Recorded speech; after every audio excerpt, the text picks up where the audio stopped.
സമസ്ത കേരള ജമിയത്തുൽ ഉലമ 100 വർഷം കൊണ്ടുണ്ടാക്കിയ വിഷയങ്ങളെ പൊന്നേടുകൾ കൊണ്ട് എഴുതുമ്പോ തമിഴ്നാട്ടിലെ കന്യാകുമാരി ജില്ല അത് പൊന്നേട് കൊണ്ട് എഴുതി കുറിക്കുന്ന ദിവസം, തമിഴ്നാട്ടുകാർ കേരളത്തിന് വിരുന്നു കൊടുക്കുന്ന ദിവസം, കേരളത്തിൽ 100 വർഷം കൊണ്ടുണ്ടാക്കിയ ആ അനുഗ്രഹങ്ങൾ തമിഴ്നാട്ടിലെ ജനങ്ങൾക്ക് വീണ്ടും ചിറകു പറത്തി തമിഴ്നാട്ടിലെ ജനങ്ങൾ അനുഗ്രഹീതരായി പോകുന്ന ഒരു ദിവസമാണ് 19/12/2025.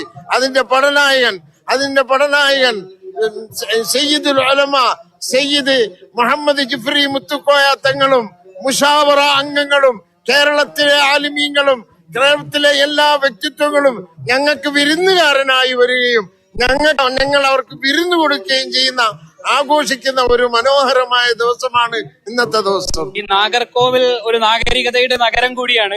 സമസ്ത ഇവിടേക്ക് ഒരു ചരിത്ര യാത്ര ഇവിടുന്ന് തുടക്കം കുറിക്കുമ്പോൾ അതിന്റെ ഒരു മാറ്റം നാഗർകോവിലായിട്ടും മലയാളവും തമിഴും ആര്യ ദ്രാവിഡ വജ്ജാത കേരളീയോക്ത കലിയുക. മലയാളത്തിന്റെയും തമിഴിന്റെയും ബന്ധം അതാണ്.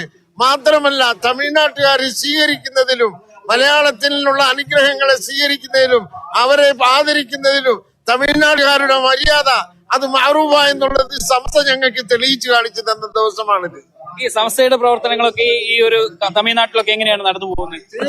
തമിഴ്നാട്ടിൽ ഇന്ന് സമസ്തയുടെ പ്രവർത്തനങ്ങൾ ഇന്നത്തെ ടെക്നോളജി പോലെ വളരെ വേഗതയിൽ വ്യാപിച്ചു കൊണ്ടിരിക്കുകയാണ്. സത്യം കാണുമ്പോൾ ആളുകൾ അതിന്റെ പിറകെ പോകുന്നതിൽ അതിശയിക്കാനില്ല. ഈ തങ്ങള് യാത്രയിൽ പോരാനുള്ള പാവപ്പെട്ട മനസ്സുണ്ടാവും അറിയാം, പക്ഷെ യാത്രയിൽ സിംഗമാണോ? യാത്രയുടെ കൂടെ വരുന്നുണ്ടോ?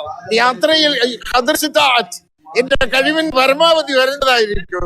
പക്ഷെ തങ്ങളുടെ മനസ്സ് കൂടെ ഉണ്ട്. ആ ആവേശത്തിൽ നമുക്ക് മനസ്സിലാകുന്നുണ്ട്.